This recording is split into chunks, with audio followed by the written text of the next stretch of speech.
Hi, and welcome back to What the Heck, where today we'll be answering the question, what the heck is a randomizer?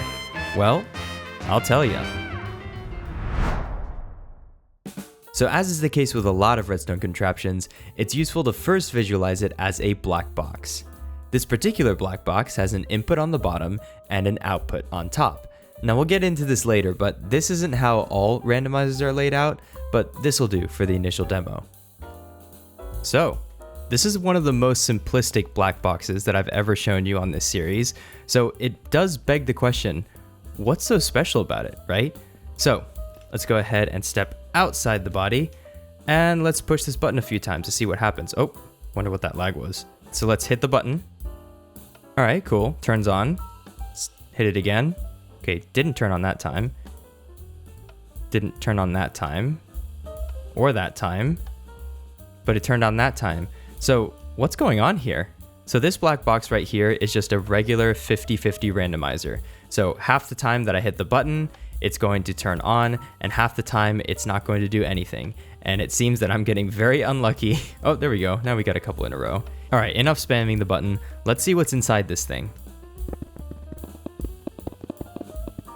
Bet you weren't expecting something this simple. So yeah, basically we just have a dropper facing upwards, straight into a hopper that's pointing straight back into it, a comparator reading off of the top hopper, and then 2 bits of redstone here. Now, just in case you weren't aware, when a dropper has items in multiple different slots, it'll actually choose randomly when it's powered which item to spit out. So essentially this means you have a 50-50 shot of either getting a wooden shovel or a diamond. Of course, you don't have to use a diamond, just any stackable item will do. And what ends up happening, if I lock this, you will see, this time a shovel has made it up here, resulting in a signal strength of 3 that actually reaches this lamp. However, let's see if we get a diamond this time. Nope, we got a shovel again. 3rd time's the charm. Okay, yeah, okay, sometimes you just have to force your hand. So, this time, diamond made it in here, and that results in a signal strength of 1. But why is this? The fundamental difference between a shovel and a diamond is that the shovel is non-stackable and the diamond is. So what does that mean for the hopper?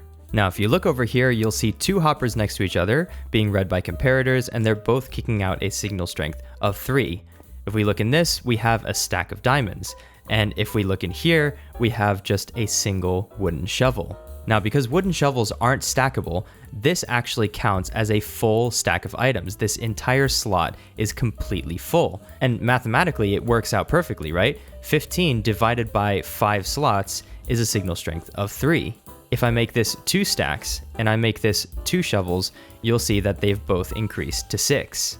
And that's exactly how this thing works. It detects the difference between a non-stackable item and a stackable item, both of which get kicked out 50% of the time. And now with this very simple principle in mind, let's turn our attention to some examples. The first example I have here for you is, well, exactly the same as far as circuitry as that one over there. So why am I showing it to you again? Well, of course, if I look inside this dropper, yeah, so if you look inside this dropper, you'll find 3 different stackable items and 1 non-stackable item, which means that this now has a 1 in 4 chance of turning on. So it is quite rare.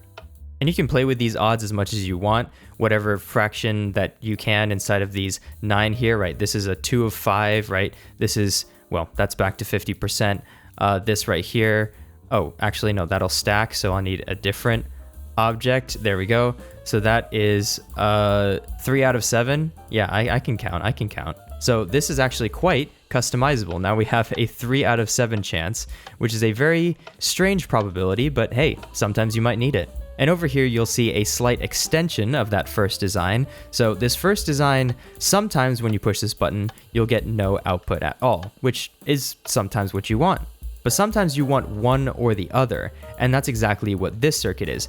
Every time you press a button, you will get some kind of output. It's either going to be this bottom output or this top output, which surely will happen at some point. Yeah, there it goes. Now, the way that this thing works is that if you get a signal strength of 1, you'll get a signal strength of 1 on both of this redstone and this redstone, but not on this redstone. So this will be passed through this block into the bottom output.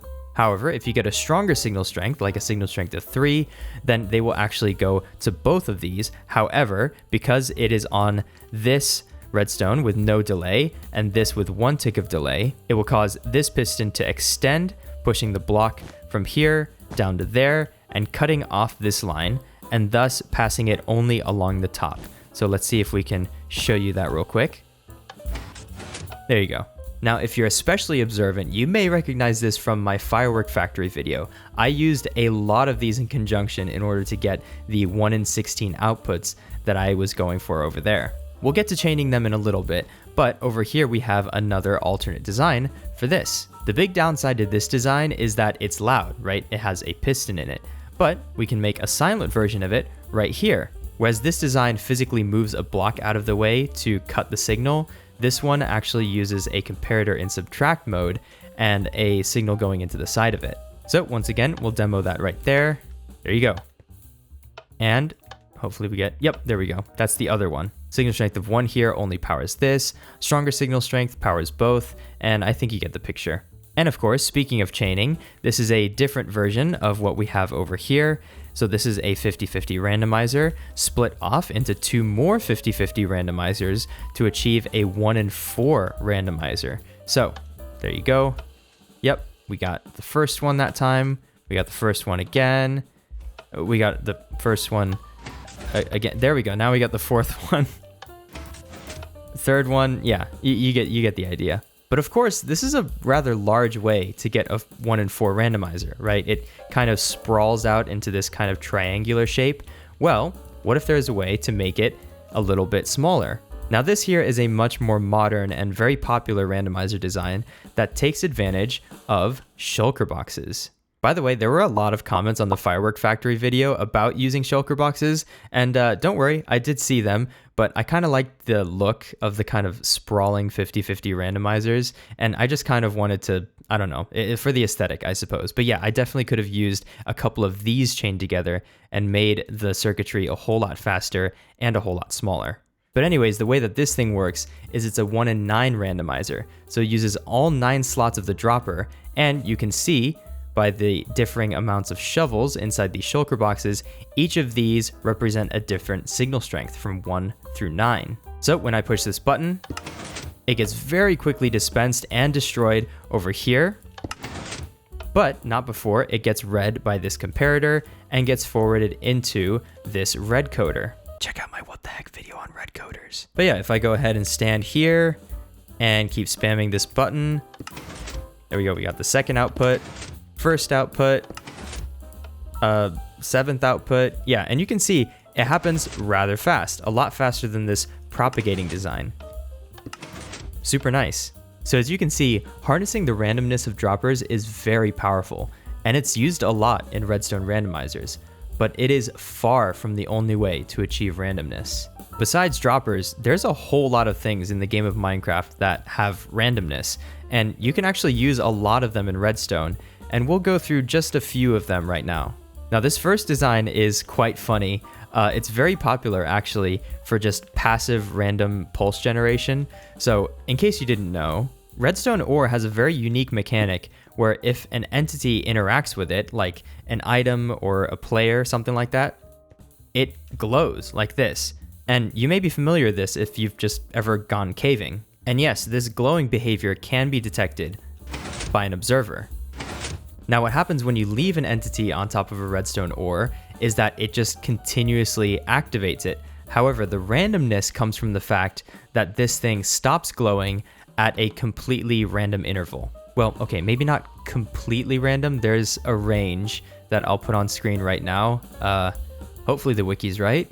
So yeah, that's a very popular and very good way to just get passive random pulse generation.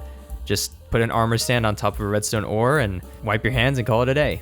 Now this one activates pretty frequently, as you can see, but if you want it to activate less frequently, you can do something like a sapling with a block on top. Provided that the sapling has enough light to grow, it'll actually attempt to grow, and every attempt to grow can actually be detected by this observer here. And because I put this glass block on top of this sapling, it will never actually grow into a tree. This is a lot easier to see if I just crank up the random tick speed. There we go. Yep, so now you can see that it's pulsing. This is pulsing a whole lot faster, but yeah, this is making several attempts to grow, and it obviously can't because it's blocked. And you probably already saw right next to it is this humble cactus over here, the second plant on our list. And this is also a very simple design because cacti don't like to exist next to other blocks. So this cactus will grow into this space, but as soon as it does, it will break. So it just resets itself. And this obnoxious thing over here is a melon. I'm not sure how you can tell, but yeah, that's a melon. So when a melon grows, this stem gets bent in either of these 4 directions, and that gets detected by this observer, and all 4 of these pistons fire, and you can also just tap off of that line and get yourself a random pulse. So we have redstone ore, we have plant growth, but we also have mob behavior. Now this poor sheep is trapped forever, but it's eaten good. Oh, there we go, yeah. Thank you for the demonstration, sheep. So you can see that when it decides that it wants to eat some grass, that change will be detected by this observer, but it's not the only thing that's being detected by the observer. Oh man, the timing's good today. When the grass spreads back onto the dirt block, that second change will also be detected by this observer. So this is another random pulse generation. And of course, there's also mob wandering. So we've got this chicken just roaming around between these 3 pressure plates here. Now, of course, it can stand on 2 pressure plates at once if it chooses to. I'm not sure if it will right now. And it hardly ever stands on just this center one, but you get the idea. Wherever it is completely random at any given time. Although, I guess this isn't completely truly random because if this light is on at any given time, then any next given time, it is also way more likely to still be on. But of course, this can be used to your advantage as well. So just letting you know. Another mob behavior using the chicken again is that this guy passively lays eggs every once in a while. And when it does, well, it will be burned, but also it will be detected. And one more thing that I want to show you is that you can actually turn something that's seemingly not random or cyclical, like this hopper loop over here, into a random signal generator as well.